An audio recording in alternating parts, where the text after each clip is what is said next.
get a lot of questions about our bar versus the main competitors in the off-road sway bar market.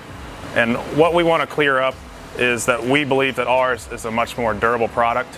We'll go into the machining finish of the bars and the actual coating of the bars. When we have our main competitors here, we can see there's actual chatter on the bar, and when you run your finger down the bar, you can actually feel the grooves where the CNC lathe is run.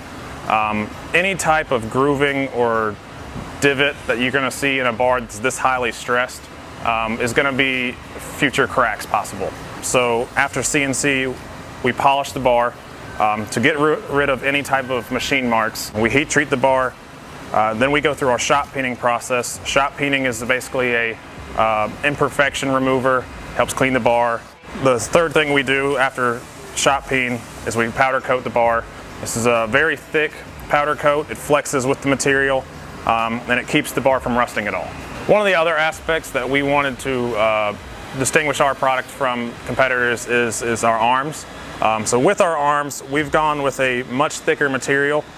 As you can see, between these two arms, our actual arm length is thicker, and our reinforcement for the main load is much thicker.